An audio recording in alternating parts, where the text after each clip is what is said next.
you're viewing from.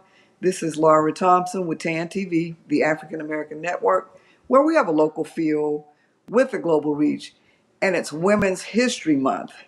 And so throughout the month of March, TAN TV has been interviewing women from locally and from all across the country to honor them for the work that they do and the history that they're making. I'm a living history person, and so I like to capture history in the making. And so what we're going to do today is talk to a phenomenal woman. And we're going to go back a little bit to see, how she managed to make the history that she's made today. And so I think that people should be able to tell their stories, tell their own stories while they're still alive, opposed to the 1800s and the even the 1900s. We need to be able to capture their history in the making. And so before we get started with the interview, I want to say welcome, and can you tell us a little bit about who you are, what you do, where you're from, why you do it or done it, and all those good things. Well, first and foremost, thank you, Laura. We go way back, and I greatly appreciate you and all that you have did for our community, such as having this moment with you right now. I am LaKeisha D. Howard, born and raised in Detroit, Michigan. What? Yes, indeed. Yes, indeed. Even though I am here in San Antonio for now about 20 years, retired from the Air Force, but home is always Detroit, Michigan.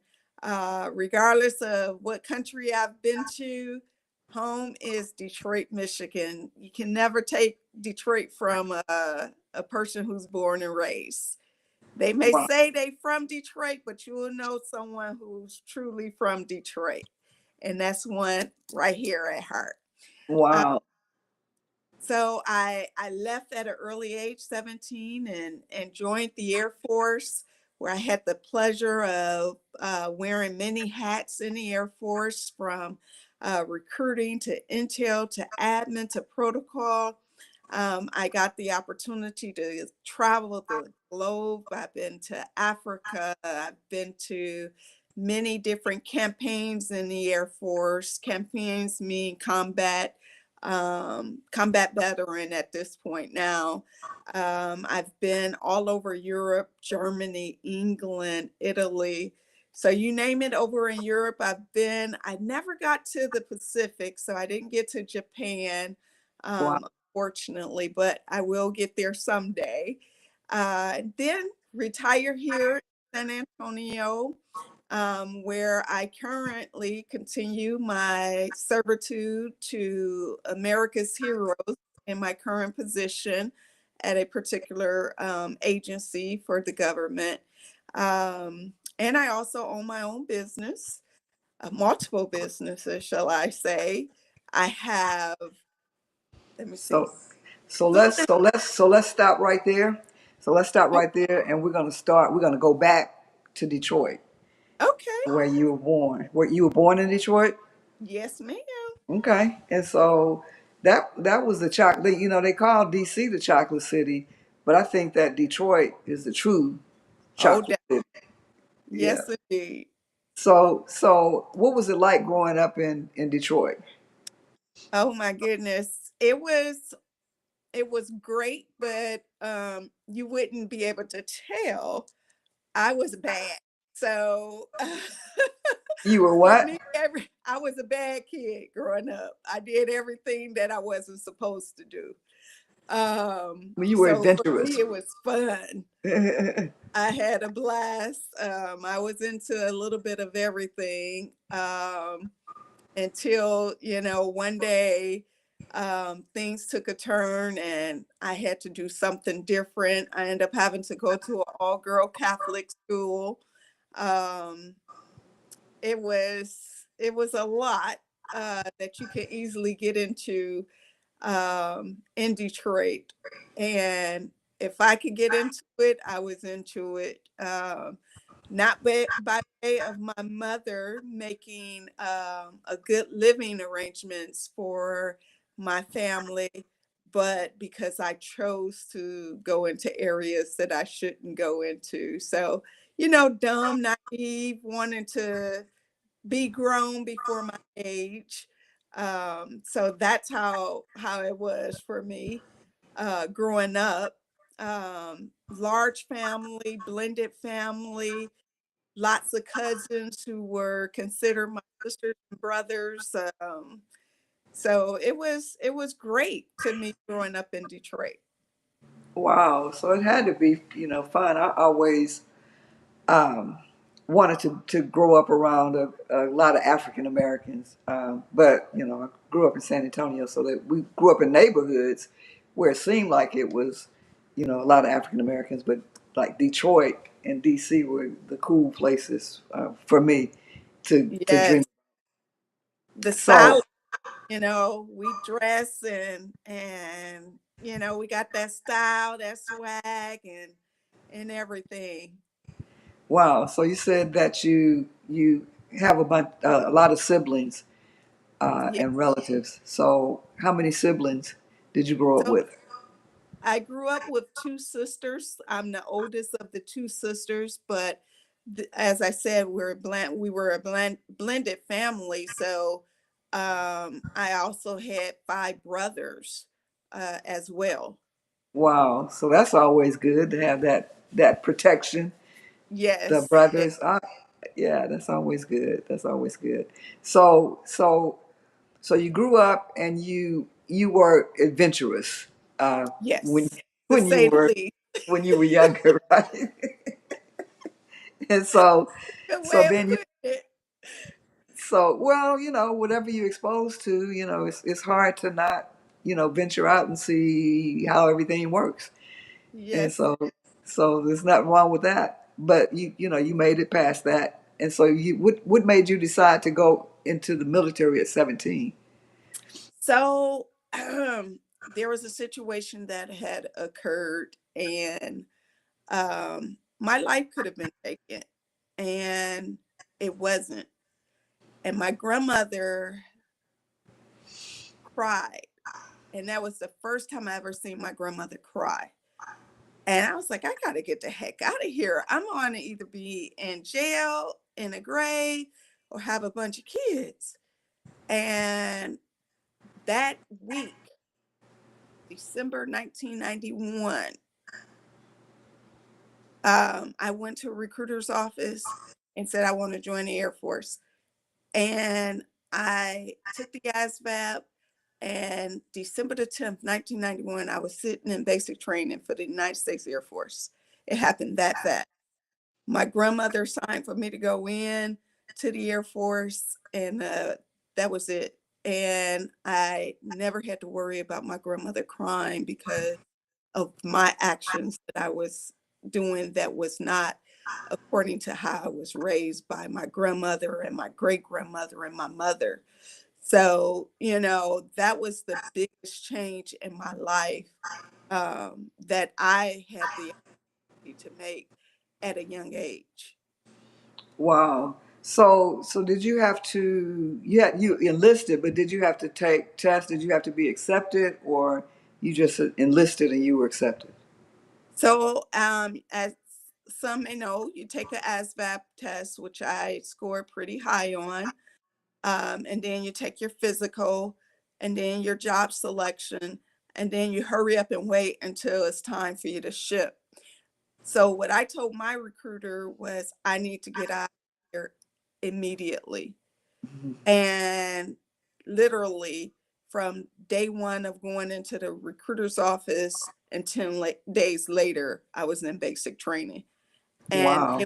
it saved my life, literally, to the point I went back to Detroit, recruiter for the United States Air Force, and recruited many, many individuals who didn't know anything about the Air Force for the most part because Detroit's not a big military city like San Antonio. So I was able to impart in so many lives people who look like me and experience the things that I experienced and wanted to get away, and make better for themselves. And I had a part to do with them making that happen.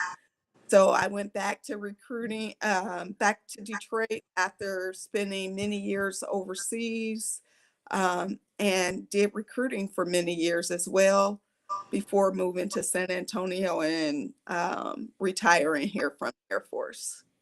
Wow. So, you said, I was listening to you, and you said that you got into, a lot of trouble.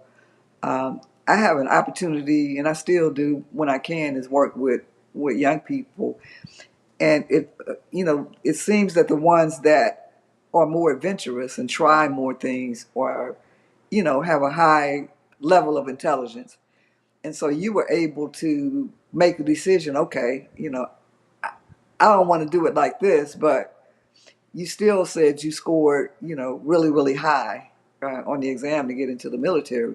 And so that says a lot about, what your abilities were.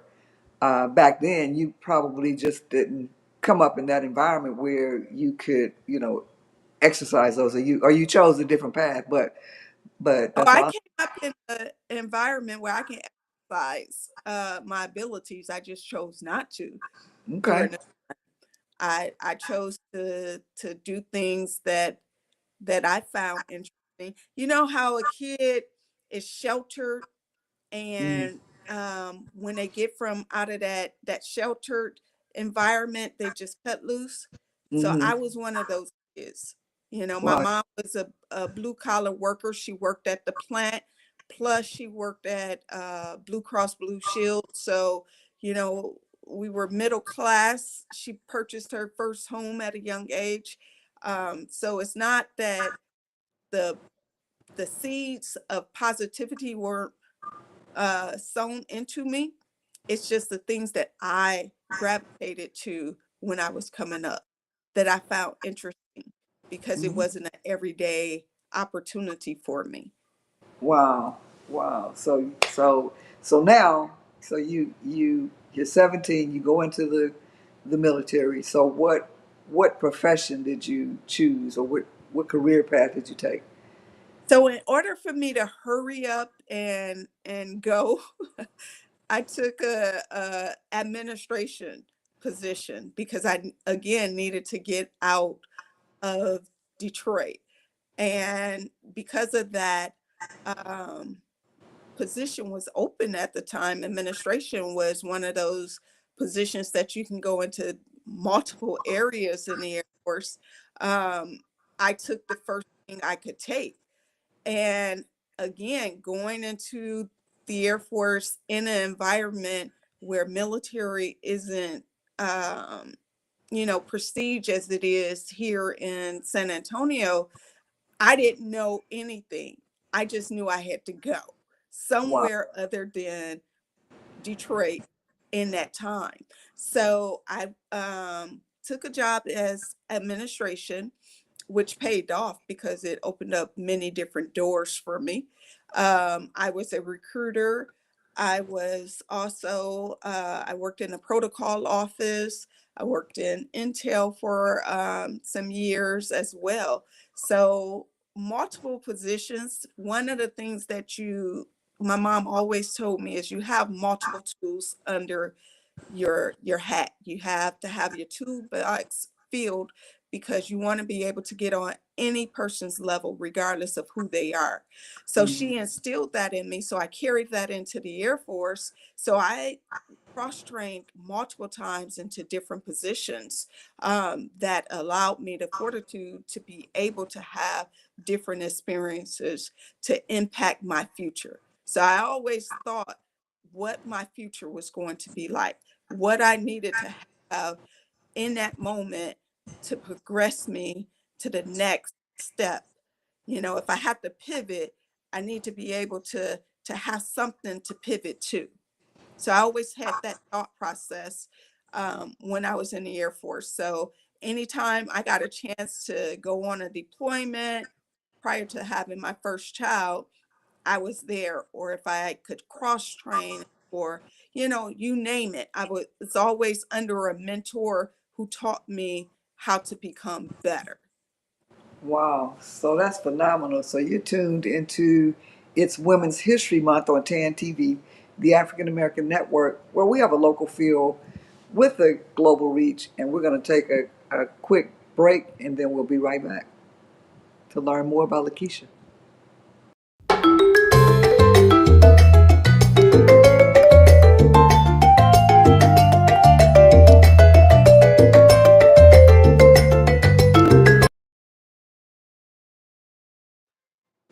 So we're back. And so LaKeisha was talking about, the different positions that she, when she served in the military that she had. So did you, and we're going to talk a little bit more about your military service, and then we're going to move on to what you're doing now and how you got there. So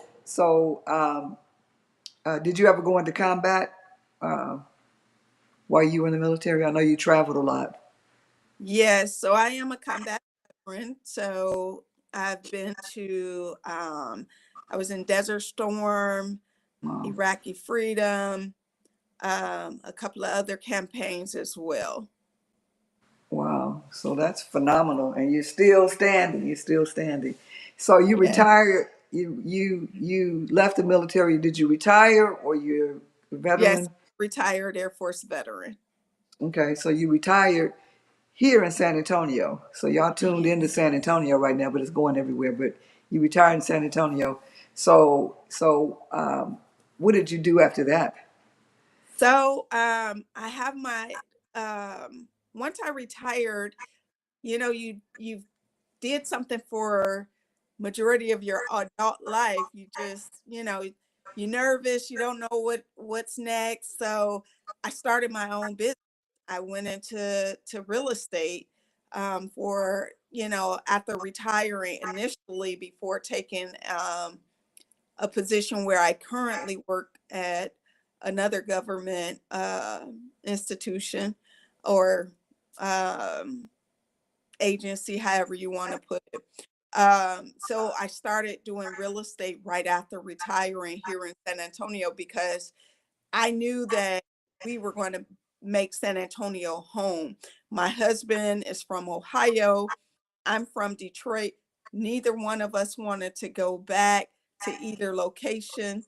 We have 7 kids. They were in 5 boys and 2 girls. They were in sports, and we didn't want to pull them from their friends or anything. So we stayed here and I opened up my real estate company. After being a realtor for 2 years, I became a broker, took the broker's exam, and started my real estate company, Apostles by Grace Real Estate and Mobile Notary Service. I became a notary as well during that time. One of my closest friends at the time was doing this exact same thing in Detroit. And she's like, well, why don't you try this? And I was like, well, what do I got to lose? I'll try it. I took the real estate classes within 2 weeks time frame, took that test on that following Monday, and became a realtor. 2 years later, took the broker's exam because I didn't want to give somebody else my money. So I took the broker's exam so that I could keep my full commission. And the rest is history Wow. for So you got that part, after getting out of the Air Force and going directly into real estate. wow. So you're a fast track kind of girl. You fast tracked yourself into the Oh, yeah. military and then you fast track yourself. You don't mess around. You just, you make up your mind to do something, then you just get it done. So I Yeah. like that, No limitation. right? So what else? I know that's one thing that you do, that you've done and that you do right now. So what else have you done since you've been out of the military? So I became a grandma, a nana, I like to say, of 8 grandbabies. Wow, 3 wow, boys, soon to be 9. I have another one coming on the way. I have 4 uh, daughters in love who are my grandchildren's mothers. And so that has been very great. Serial, as they say, serial entrepreneur. I have multiple businesses, for profit and nonprofit. Um, excuse me. I am certified CNA. I care for people who are in at the end stages of their life. I'm an end of life doula. So we go out and take care of those who are at the end stages of their life, who need that extra love and care. Um, so we become their best friend in those moments where they need that light. So we're there to usher them into the heavenlies, or, introduce them to who Christ is so that they can go into the heavenlies of heaven. So that's a lot, that mouthful there. We also do make readies for real estate. We do investments, commercial real estate, you name it. Our company is We Gotchu. So if you name it, we got it. And if we don't have it, we know somebody who does, and we will make sure that you are squared away wholeheartedly. That's one of our biggest things, is that we make sure people know that we are there for them wholeheartedly. It's love in action. And you know I just love what I do because I love life. I love people. Like I said earlier, there's no limitations. I sit before you. I was talking with you earlier, and I was telling you my current situation. I may not look a certain way, but there's a lot of limitations that I have right now, from going blind currently. I am legally blind. I'm legally deaf, but it doesn't stop me. It does not stop me from doing what I love to do, and that's to love people and get them to the next step in life. However we can do it, we partner with people. We give them the ability to know that they can push through. There's nothing that we cannot do in our control if we decide to make it happen. Wow. So that's phenomenal. Isn't she amazing, and have done some amazing things and continue to have the vision to do other amazing things. So um, you're also, I did a little snooping around, and it's my understanding that you're part of the National Association of Black Military Women.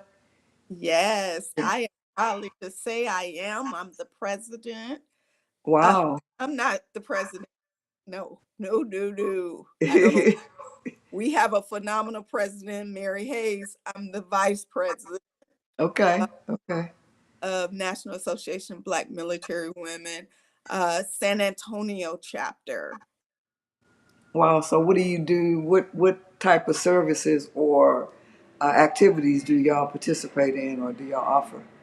So right now, what we are focusing on is telling our story. The military, women who have served in the military, especially those of color, um, we were shortchanged a lot, in different areas of the military and different branches.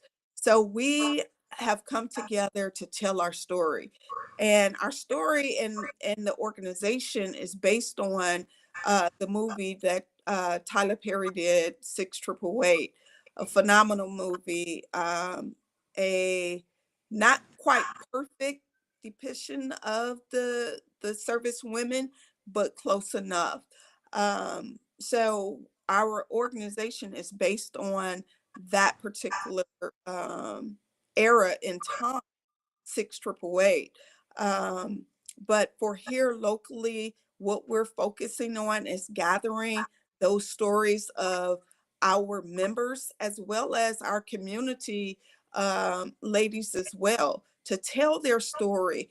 what was their military career like? What made them join the military? You know, stories like mine that I just shared with you and others. We also support the community at different events such as Reese Across America, um, different local uh, meetups with other chapters we partner with. We've been out to different elementary schools, passing out school supplies. We enhance our community by being a beacon of help and hope wherever we can. Um, we have a anniversary, our second anniversary. We're going to be having a fantastic gala coming up on June 28th. Tickets are going to be going on sale soon, so make sure those who are watching this check us out, National Association of Black Military Women. I'm also a part of the National Coalition of 100 Black Women, as well as the Texas Veteran Two-Step program, where we help veterans register their businesses for absolutely free. We cut out a lot of the hurry up and wait processing in order to get them to register whatever their business, their goal, their ambition is after the military or while they're in the military if they want to start a business. We help them establish that LLC. We give them mentoring steps as well. And we continue to follow them thereafter in case they need additional assistance. So I'm a part of that, as well as Film City San Antonio, where we assist community mentorship of young ladies, and my own two nonprofits, Pearls for Destiny, who caters to young ladies ages 12 to 27, and then Mothering the Mother and Motherless, whereas we cater to all walks of life who need that extra nurturing. You know, we as women are very resilient. So we're able to come into any situation and be that beacon of help and show that love in action to any human being possible. Well, as well as pets, because I'm a pet owner now too. So I can't leave out my fur babies. Right. Wow. So you've got your hands full, but you know you were well prepared because you had a lot of different responsibilities in the military that taught you, you know, that you can participate in a lot of things and serve in a lot of ways, you know, and still be standing like you are. Uh, a lot of people couldn't juggle all of those different activities, but you seem to do it well, and so we appreciate everything that you do. It's Women's History Month. Happy Women's History Month and day to you. Your day is March 28th. You're the 28th woman that we've interviewed so far, Wow. and we look forward to hearing more about you and tracking the rest of your history. So you've been tuned into TAAN TV, the African American Network, where we have a local feel with the global reach. And thank you so much for your phenomenal work and your contribution to the world, LaKeisha. And we look Thank forward to speaking with you more. Awesome. You as well. Love, much love. All right, you too. Thank you. Ciao.